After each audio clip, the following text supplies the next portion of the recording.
হঠাৎ 10-15টা গাড়ি আসলো, মিডিয়া সব গেটের সামনে চলে গেল। তখন যে গাড়ি থেকে নামছে সে আর কেউ নয়, বর্তমান সিএম, এবং তার সাথে আরেকজনকে দেখে আমি অবাক হয়ে গেলাম। তাকে দেখে আমি একটু আড়ালে চলে গেলাম।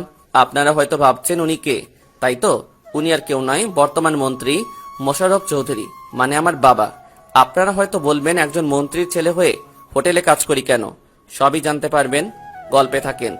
আব্বু সবার সাথে কথা বলে ভিতরে আসলো। তারা তাদের বসার জায়গায় গিয়ে বসলো। কিছুক্ষণ পর এমপির মেয়েকে নিয়ে আসলো। আমি তো এমপির মেয়েকে দেখে চোখ ফিরাতে পারছি না।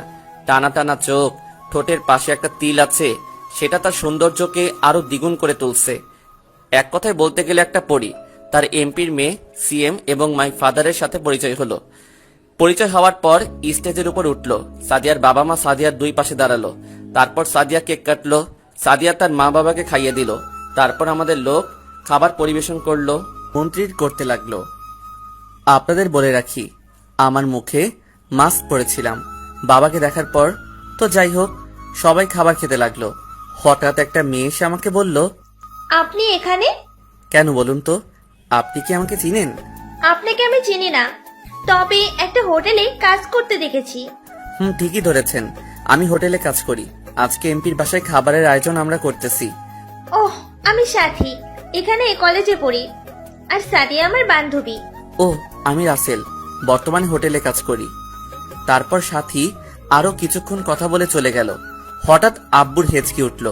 আমি একটা মিনারেল ওয়াটার নিয়ে আব্বুকে দিলাম। আব্বু আমাকে ধন্যবাদ দিল।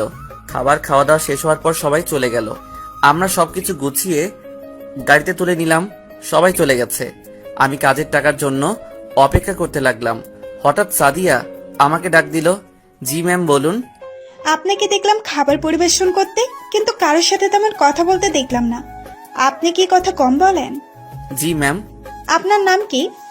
জি, আমার নাম রাসেল, বর্তমানে একটা হোটেলে কাজ করি। ও, তো সবাই তো চলে গেছে, আপনি যান নাই কেন? ম্যাম, আমি কাজের টাকার জন্য দাঁড়িয়ে আছি। আপনার আব্বু বলল আমাকে দাঁড়াতে।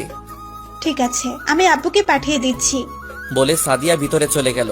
সাদিয়ার কথা শুনে বুঝলাম অনেক ভালো মেয়ে। অনেক মেয়ে আছে, টাকা, গাড়ি, বাড়ি থাকলে অহংকারে ভরা থাকে, কিন্তু সাদিয়ার ভিতরে এগুলো নেই। নিজেই এসে আমার সাথে কথা বলছে। কিছুক্ষণ পর এমপি সাহেব বেরিয়ে আসলো। এসে আমাকে একটা 1.5 লাখ টাকার একটা চেক দিল।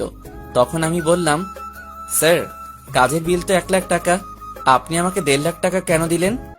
50,000 টাকা তোমাদের দিচ্ছি। তোমাদের সবার কাজ এবং সবার খাবারের আইটেম অনেক ভালো হয়েছে, সবাই অনেক সুনাম করেছে, তাই 50,000 টাকা বেশি দিলাম। ঠিক আছে স্যার, আমি তাহলে আসি। ঠিক আছে, যাও।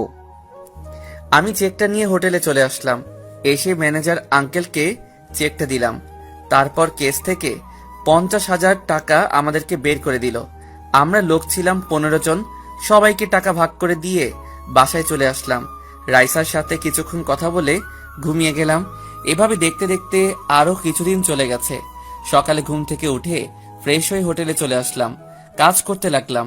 হঠাৎ দেখি এমপির মেয়ে, মানে সাদিয়া, তার কিছু বান্ধবী নিয়ে হোটেলে ঢুকতে আসে। আমি আমার এক বন্ধুকে অর্ডার নিয়ে আসার জন্য বললাম, কিন্তু বন্ধু এসে আমাকে বলল তারা নাকি আমাকে যেতে বলেছে। আমি আর দাঁড়িয়ে না থেকে তাদের সামনে গেলাম। জি ম্যাম, বলুন কি খাবেন? আপনি কোথায় ছিলেন? ম্যাম, আমি পাকঘরে ছিলাম। ও, ঠিক আছে। ওই, তোরা সবাই কি খাবি, অর্ডার দেই? তারপর সাদিয়ার বান্ধবীরা অর্ডার দিল। আমি তাদের খাবার এনে দিলাম। এটা কিন্তু আমার কাজ না, তারপরও এনে দিলাম, কারণ আমি সাদিয়াকে প্রথম দেখায় ভালোবেসে ফেলেছি। হাই হাই, আমি এটা কি বললাম? আমি তো বলছি বড় লোকের মেয়ের সাথে কখনো প্রেম করব না। এখন দেখি আবার বড় লোকের মেয়ের প্রেমে হাবুডুবু খাচ্ছি। তো যাই হোক, খাওয়া দাওয়া শেষ করে বিল দিয়ে সাদিয়া এবং তার বান্ধবীরা চলে গেছে।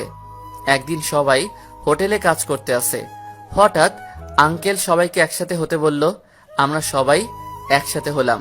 তারপর ম্যানেজার আঙ্কেল বলল, তোমরা তো জানো আমার ছেলে মেয়ে সবাই বাইরে থাকে, আমি আর তোমার আন্টি বাংলাদেশে থাকি।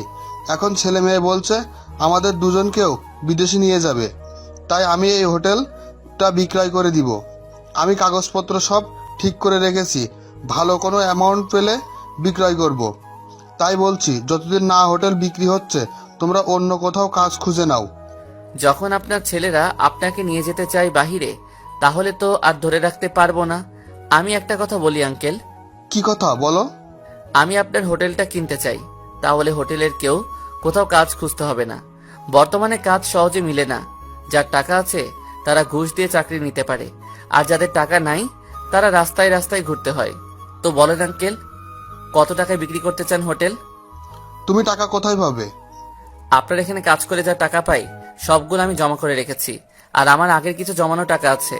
আপনি বলুন কত টাকা হলে হোটেলটা বিক্রি করবে? আমি বাইরে অন্য কারোর কাছে বিক্রয় করলে বেশি টাকা পাবো, কিন্তু না, আমি তোমার কাছে বিক্রয় করব। আমি জানি তুমি হোটেলটা আরো বড় করতে পারবে। আমি মনে করছি 25 লাখ টাকা হলে বিক্রি করব। তুমি যেহেতু কিনতে চাও, তাহলে আমি 20 লাখ টাকাই দিব। ঠিক আছে আঙ্কেল, আপনি কাগজপত্র সব ঠিক করে রাখেন, আমি কালকে এসে সব টাকা দিব।